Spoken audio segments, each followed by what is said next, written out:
DNA मित्रों, प्रधानमंत्री देश का होता है और प्रधानमंत्री को मिलने वाला सम्मान भी देश का सम्मान होता है। इसलिए आज विश्लेषण की शुरुआत हम प्रधानमंत्री मोदी को मिले सर्वोच्च सम्मान से करेंगे। आज विश्लेषण की शुरुआत हम उस बात से करेंगे जो दुनिया के सबसे बड़े मुस्लिम देश इंडोनेशिया के राष्ट्रपति ने कही है। इंडोनेशिया के राष्ट्रपति ने प्रधानमंत्री मोदी को अपना रोल मॉडल बताया।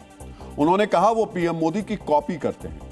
आज आपको जानना चाहिए सबसे बड़े मुस्लिम देश में मोदी मॉडल कैसे चल रहा है।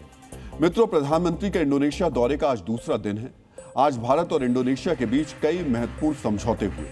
भारत और इंडोनेशिया मिलकर मलक्का स्ट्रेट के मुहाने पर सबांग पोर्ट का विकास करेंगे। इसके अलावा भारत से इंडोनेशिया को ब्रह्मोस और अस्त्र मिसाइल मिलने की डील भी लॉक हो गई है। आज आपको समझना चाहिए, मलक्का स्ट्रेट जहां से चीन का 80% समुद्री व्यापार होता है, वहां पर भारत की एंट्री चीन के लिए कितनी टेंशन बढ़ाने वाली खबर है। और चीन से जिन देशों का समुद्री सीमा विवाद है, वो भारत से ब्रह्मोस क्यों खरीद रहे हैं। मित्रों, भारत ने इंडोनेशिया के साथ क्रिटिकल मिनरल्स की भी डील की है और भारत इंडोनेशिया को ईवीएम यानी इलेक्ट्रॉनिक वोटिंग मशीन बनाने में सहयोग देने वाला है। आज आपको समझना चाहिए, जब भारत में ईवीएम को लेकर सवाल उठाए जाते हैं, उस वक्त इंडोनेशिया का भारत से ईवीएम तैयार करने में सहयोग लेना क्या संदेश देता है। लेकिन सबसे पहले इंडोनेशिया में भारत के प्रधानमंत्री के सम्मान की तस्वीरें देखिए।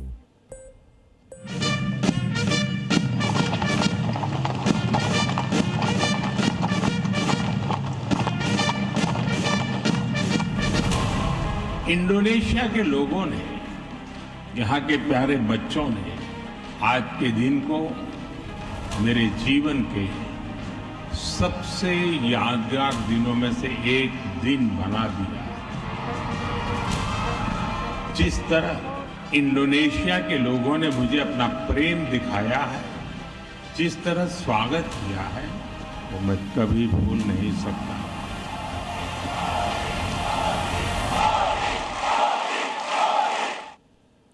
हमने कल आपको डीएनए में दिखाया था किस तरह प्रधानमंत्री नरेंद्र मोदी की अगवानी करने इंडोनेशिया के राष्ट्रपति सुबियांतो खुद एयरपोर्ट पहुंचे थे और आज प्रधानमंत्री मोदी का इंडोनेशिया में ऐसा स्वागत और सम्मान हुआ कि वो खुद इंडोनेशिया की संसद में अभिभूत दिखाई दिए। लेकिन पीएम मोदी को दुनिया के सबसे बड़े मुस्लिम देश में यह सम्मान क्यों मिल रहा है, इसका उत्तर इंडोनेशिया के राष्ट्रपति प्रोबोवो सुबियांतो ने खुद दिया। आज आपको दुनिया के सबसे ज्यादा मुस्लिम आबादी वाले देश के राष्ट्रपति की बात को बहुत ही ध्यान से सुनना चाहिए, जिसमें वो दुनिया के सबसे बड़े लोकतंत्र के प्रधानमंत्री को कॉपी करने की बात कह रहे हैं। Follow your career and I copy many of your programs. I do. मैं आपके करियर का अनुसरण करता हूं और आपके कई कार्यक्रमों की नकल करता हूं। मुझे ये स्वीकार करने में कोई आपत्ति नहीं है, क्योंकि ये लाखों लोगों के लिए सफल होता है। मुझे बहुत खुशी है कि आपके किसी भी कार्यक्रम की नकल करने के लिए कोई कॉपीराइट नहीं है। I'm very happy there's no copyright to all your programs. मित्रों, इंडोनेशिया में लगभग 24 करोड़ मुसलमान रहते हैं और वहां के राष्ट्रपति को यह स्वीकार करने में कोई आपत्ति नहीं कि वो भारत के प्रधानमंत्री का अनुसरण करते हैं, भारत में चलाई जा रही योजनाओं और कार्यक्रमों की कॉपी करते हैं। इंडोनेशिया के राष्ट्रपति ने इसकी वजह भी बताई है। आखिरकार वो क्यों भारत में चलाए जा रहे कार्यक्रमों की नकल कर रहे हैं। सुबियांतो के मुताबिक इसकी 5 बड़ी वजह हैं। पहली, क्योंकि ये कार्यक्रम लाखों लोगों के लिए सफल साबित होते हैं। दूसरी, इंडोनेशिया और भारत समान समस्याओं का सामना कर रहे हैं। तीसरी, भारत और इंडोनेशिया दोनों बड़ी आबादी और कृषि आधार वाले देश हैं। चौथी, दोनों देश प्राकृतिक आपदाओं का सामना करते हैं। और पांचवी, इन समस्याओं के बावजूद भारत ने बहुत प्रगति की और यही वजह है कि इंडोनेशिया के राष्ट्रपति भारत के प्रधानमंत्री की कॉपी कर रहे हैं। आज भारत और इंडोनेशिया के बीच कई अहम समझौते हुए। आज आपको इन समझौतों के जरिए भी समझना चाहिए इंडोनेशिया किन किन क्षेत्रों में भारत का अनुसरण करना चाहता है। भारत ने अपनी मिड डे मील और पब्लिक डिस्ट्रीब्यूशन सिस्टम यानी पीडीएस का अनुभव इंडोनेशिया के साथ साझा करने का ऐलान किया है। इसका मतलब यह है कि इंडोनेशिया भारत के बड़े पैमाने पर सामाजिक कल्याण कार्यक्रमों से सीखना चाहता है। भारत का यूपीआई भी इंडोनेशिया के भुगतान तंत्र से जुड़ने जा रहा है। साथ ही एआई, डिजिटल पब्लिक इंफ्रास्ट्रक्चर और टेलीकॉम में सहयोग बढ़ेगा। ये भारत के डिजिटल मॉडल को प्रभावित होने का प्रमाण है। भारत की किफायती दवाइयों को इंडोनेशिया में अधिक आसानी से उपलब्ध कराने और वहां के डॉक्टर्स और स्वास्थ्य कर्मचारियों को प्रशिक्षण देने पर भी सहमति बनी है। यानी इंडोनेशिया के लिए स्वास्थ्य क्षेत्र में भी भारत एक साझेदार और सीखने का जरिया बन रहा है। भारत में विकसित गेहूं के बीज, टिकाऊ खेती और कृषि तकनीक का अनुभव इंडोनेशिया के साथ साझा किया जाएगा, जिससे उसकी खाद्य सुरक्षा मजबूत करने का प्रयास होगा। IIM बेंगलुरु का कैंपस इंडोनेशिया में खोलने की घोषणा इस बात का संकेत है कि भारत का उच्च शिक्षा मॉडल क्षेत्रीय स्तर पर प्रभाव बढ़ा रहा है और इंडोनेशिया इस क्षेत्र में भी भारत का अनुसरण करना चाहता है। दोनों देश अंतरिक्ष अनुसंधान, तकनीक साझा करने और क्षमता निर्माण में साथ काम करेंगे। इससे भारत की अंतरिक्ष विशेषज्ञता का लाभ इंडोनेशिया को मिलेगा। दोनों देशों के चुनाव आयोगों के बीच MOU लोकतांत्रिक प्रक्रियाओं में सहयोग बढ़ाने का संकेत है। भारत EVM विकसित करने में इंडोनेशिया का सहयोग करेगा। कोस्ट गार्ड सहयोग, समुद्री सुरक्षा, ब्लू इकोनॉमी और रक्षा उद्योग में साझेदारी से स्पष्ट है कि इंडोनेशिया हिंद प्रशांत क्षेत्र में भारत को एक विश्वसनीय सुरक्षा साझेदार के रूप में देख रहा है और समुद्री सुरक्षा को भारत के मॉडल से मजबूत करना चाहता है। मित्रों, अपने संबोधन में प्रधानमंत्री मोदी की कॉपी करने की बात कहते हुए इंडोनेशिया के राष्ट्रपति प्रबोवो सुबियांतो ने कॉपीराइट का भी जिक्र किया था। आज इंडोनेशिया में प्रधानमंत्री मोदी ने इसका भी जवाब दिया। राष्ट्रपति जी, मैंने इतनी सारी योजनाएं बताई है, मैं आपको वादा करता हूं इस पर कोई कॉपीराइट नहीं है।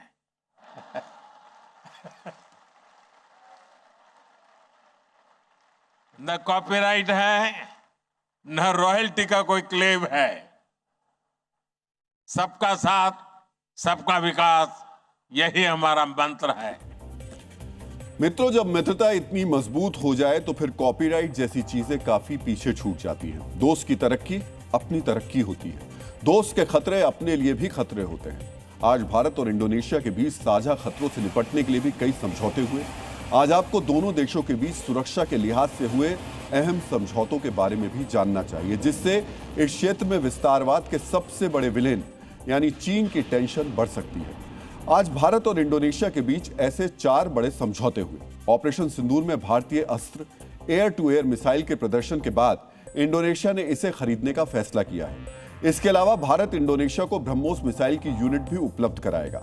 भारत और इंडोनेशिया मिलकर सबांग बंदरगाह का विकास करेंगे।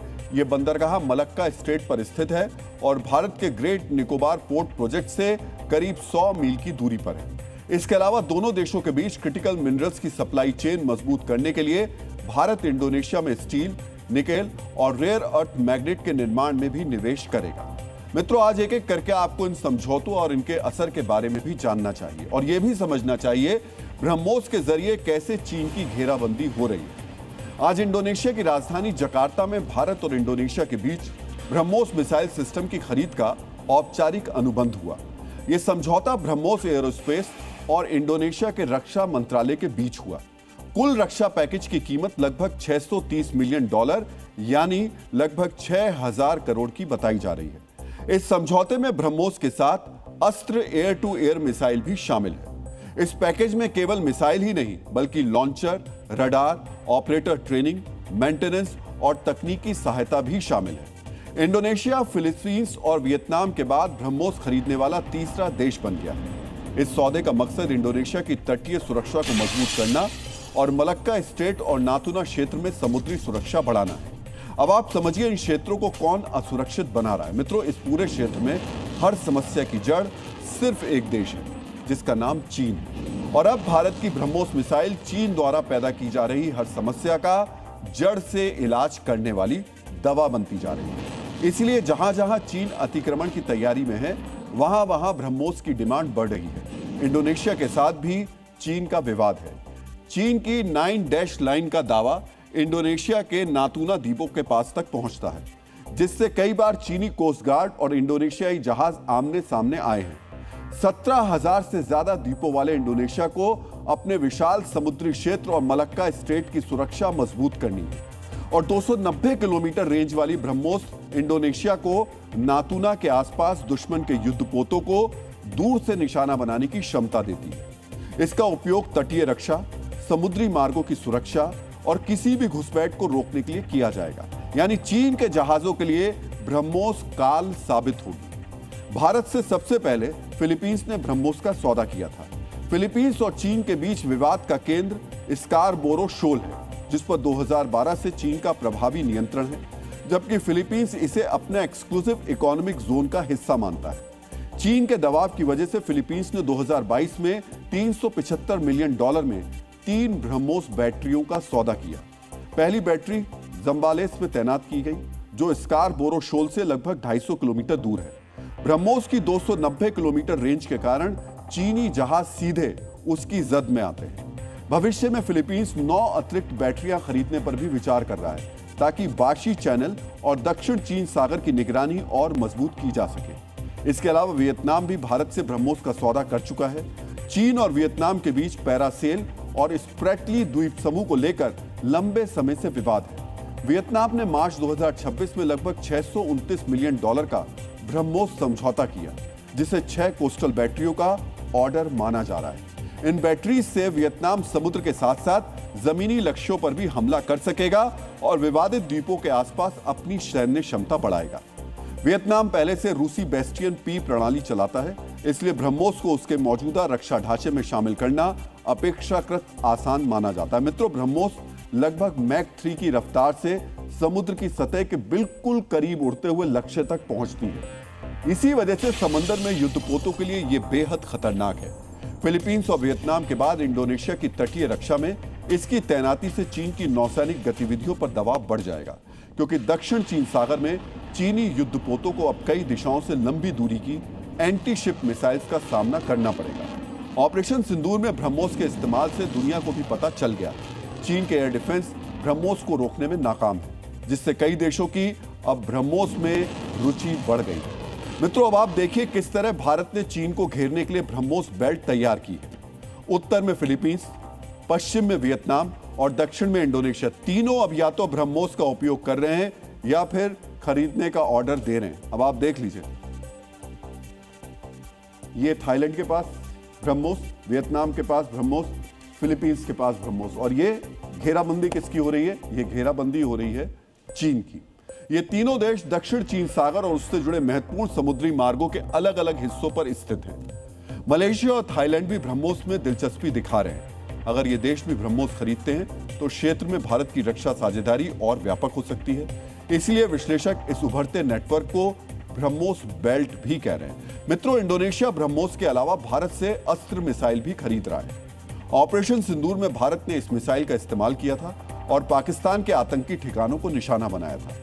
अस्त्र मिसाइल का यह सौदा भारत के लिए बड़ी उपलब्धि है, क्योंकि ब्रह्मोस भारत रूस की संयुक्त मिसाइल है, जबकि अस्त्र पूरी तरह भारत में बनी स्वदेशी मिसाइल है और इंडोनेशिया इसका पहला ग्राहक है। आज आपको अस्त्र की ताकत और इंडोनेशिया के लिए इसकी जरूरत को भी समझना चाहिए। अस्त्र MK1 भारत की पूरी तरह स्वदेशी beyond visual range air to air missile है, यानी ये दुश्मन के विमान को आंखों से दिखने से पहले ही रडार की मदद से निशाना बना सकती है। इसे DRDO ने विकसित किया है। इसकी मारक क्षमता 100 किलोमीटर से ज्यादा है, जबकि उन्नत संस्करणों की रेंज 160 किलोमीटर और भविष्य में इससे भी ज्यादा होने की योजना है। ये हर मौसम दिन रात काम कर सकती है और आवाज से 4 गुना ज्यादा की रफ्तार से दुश्मन के लड़ाकू विमानों को निशाना बना सकती है। इंडोनेशिया इसे अपने Su-27 और Su-30 लड़ाकू विमानों पर लगाकर लंबी दूरी से दुश्मनों के विमानों को मार गिराने की क्षमता बढ़ा सकेगा। इससे इंडोनेशिया को पश्चिमी देशों की महंगी एयर टू एयर मिसाइल्स का एक किफायती विकल्प मिल जाएगा। मित्रों, भारत और इंडोनेशिया के बीच जो रक्षा सहयोग बढ़ रहा है, वो दोनों देशों को किस ताकत के खिलाफ मजबूत करेगा? ये सहयोग क्यों जरूरी है? आज प्रधानमंत्री मोदी ने इंडोनेशिया की संसद में इसकी भी जानकारी दी। भारत दुनिया का वो देश है जो विस्तारवाद नहीं, विकासवाद की नीति पर चलता है, और इसलिए हम भारत में कहते हैं सबका साथ सबका विकास। भारत फ्री, ओपन और इंक्लूसिव इंडो पैसिफिक का प्रबल समर्थक है। भारत इंडो पैसिफिक में फ्रीडम ऑफ नेविगेशन की बात करता है। इसके लिए हमने आसियान को केंद्र में रखा है। मित्रों, अगर प्रधानमंत्री मोदी इंडोनेशिया जाकर विस्तारवाद के खिलाफ बोलते हैं, इंडो पैसिफिक में बिना किसी रोक टोक के जहाजों के आने जाने की बात कहते हैं, तो ये चीन समेत विस्तारवादी सोच वाले देशों के लिए सीधा संदेश है। संदेश ये कि भारत और इंडोनेशिया जैसे देश चीन के दबाव में नहीं आने वाले। कल हमने आपको डीएनए में विस्तार से बताया था किस तरह चीन भारत को चारों तरफ से स्ट्रिंग ऑफ पर्ल्स रणनीति के जरिए घेरने की कोशिश कर रहा है। भारत के चारों तरफ मौजूद देशों को कर्ज देकर उनके पोर्ट पर कब्जा कर रहा है, लेकिन अब भारत और इंडोनेशिया मिलकर इसका जवाब देने की तैयारी कर रहे हैं। जिस मलक्का स्ट्रेट से चीन का 80% समुद्री व्यापार होता है, अब उसके दरवाजे पर भारत की मौजूदगी होगी। यह हमारे देश के लिए बड़ी कूटनीतिक उपलब्धि है। इंडोनेशिया और भारत मिलकर अचाहे के सबांग और भारत के अंडमान निकोबार द्वीपों में रणनीतिक बंदरगाह विकसित करेंगे। भारत सबांग पोर्ट बनाएगा, वहीं इंडोनेशिया अंडमान प्रोजेक्ट का समर्थन करेगा। ये दोनों पोर्ट एक दूसरे से सिर्फ 160 किलोमीटर दूर मौजूद हैं। सबांग निकोबार की जोड़ी से भारत को इस चेक पॉइंट के मुहाने पर स्थायी निगरानी की क्षमता और ज्यादा मजबूती के साथ मिलेगी। इससे शांतिकाल में भारत और इंडोनेशिया को इसका व्यापारिक फायदा होगा और तनाव में रणनीतिक फायदा मिलेगा। यानी आप कह सकते हैं भारत और इंडोनेशिया मिलकर मलक्का के गेट के दोनों दरवाजों को थाम रहे हैं, जो चीन पर दबाव बनाने के काम आएगा। मित्रों, कुछ विश्लेषक सबांग पोर्ट को इंडोनेशिया और भारत का हॉर्मूज बता रहे हैं। यानी जिस तरह का नियंत्रण ईरान ने हॉर्मूज पर स्थापित किया है, भारत और इंडोनेशिया भी मलक्का स्ट्रेट पर वैसी पकड़ बना सकते हैं। प्रधानमंत्री नरेंद्र मोदी ने इंडोनेशिया में एक भारतीय फिल्मी गाने का जिक्र किया और उसके जरिए बताया, अगर भारत और इंडोनेशिया मिल जाएंगे तो उनकी ताकत कितनी बढ़ जाएगी। वैसे मैंने देखा कि यहां भारत का गाना कुछ कुछ होता है, बहुत ही लोकप्रिय है। आज मैंने प्रेसिडेंट प्रबोवो इस पर कहा कि जब भारत और इंडोनेशिया साथ मिलकर चलते हैं तो कुछ कुछ से भी आगे बढ़कर बहुत कुछ होता है। मित्रों, ये बहुत हल्के फुल्के अंदाज में कही गई, लेकिन इसके मायने बहुत गहरे हैं। ये भारत और इंडोनेशिया की दोस्ती की ताकत को समझाने के लिए काफी है। भारत और इंडोनेशिया के बीच पोर्ट, ब्रह्मोस और अस्त्र के अलावा एक समझौता चुनाव व्यवस्था को मजबूत बनाने को लेकर भी हुआ है। इसके तहत भारत इंडोनेशिया के हिसाब से इलेक्ट्रॉनिक वोटिंग मशीन यानी ईवीएम तैयार करने में मदद करेगा। सोचिए, जिस ईवीएम को लेकर भारत में सवाल उठाए जाते हैं, अब वही ईवीएम बनाने में भारत इंडोनेशिया की मदद करेगा। अब हम दुनिया के सबसे बड़े लोकतंत्र और तीसरे सबसे बड़े लोकतंत्र के बीच इस समझौते को डिकोड करेंगे। मित्रों, प्रधानमंत्री मोदी के जकार्ता दौरे में भारत और इंडोनेशिया के बीच जिन 14 समझौतों पर हस्ताक्षर हुए, उनमें 10वें नंबर पर दोनों देशों के चुनाव आयोग के बीच समझौता है। भारत और इंडोनेशिया के निर्वाचन आयोग के बीच यह समझौता हुआ है। समझौते के तहत दोनों देश चुनाव को लेकर जानकारी और अनुभव साझा करेंगे। समझौते के तहत भारत इंडोनेशिया के लिए ईवीएम बनाने में मदद करेगा। ये ईवीएम इस तरह से बनाई जाएगी जो इंडोनेशिया की चुनाव प्रक्रिया के हिसाब से हो। फिलहाल इंडोनेशिया में पेपर बैलेट सिस्टम है, यानी वहां मतपत्र से वोट डाले जाते हैं, लेकिन भारत की मदद से इंडोनेशिया 2029 में होने वाले आम चुनाव में डिजिटल वोटिंग का सिस्टम तैयार करेगा।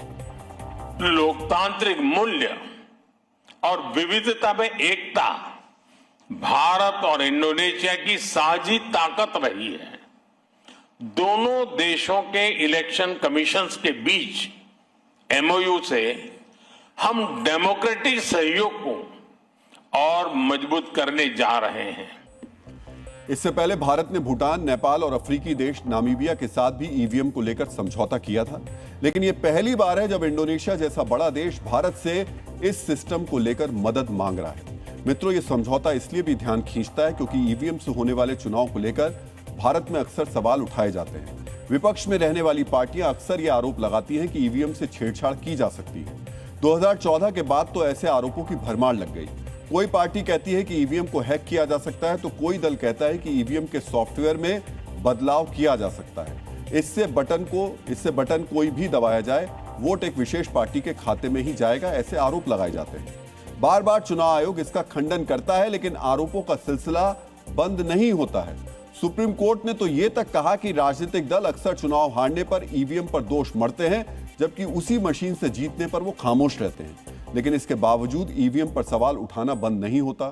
चुनाव हारने पर अक्सर ईवीएम ही दोषी बन जाती है। लेकिन भारत में जिस ईवीएम को लेकर बार बार विवाद खड़ा किया जाता है, इंडोनेशिया अब उसी का कायल हो गया है। इंडोनेशिया के साथ ईवीएम को लेकर यह समझौता भारत की चुनाव व्यवस्था पर भरोसा बढ़ाने वाला है। ये ईवीएम को वैश्विक स्तर पर मान्यता मिलने की तरह है। इससे भारतीय चुनाव व्यवस्था पर दुनिया का विश्वास बढ़ेगा। ये केवल तकनीक को साझा करना नहीं है, बल्कि लोकतंत्र को मजबूत बनाना है। दुनिया के सबसे बड़े लोकतंत्र के रूप में भारत अपनी चुनावी विशेषज्ञता साझा कर रहा है। ये डिजिटल डेमोक्रेसी के क्षेत्र में कूटनीति का उदाहरण है। मित्रों, इंडोनेशिया आसियान का सबसे महत्वपूर्ण देश है।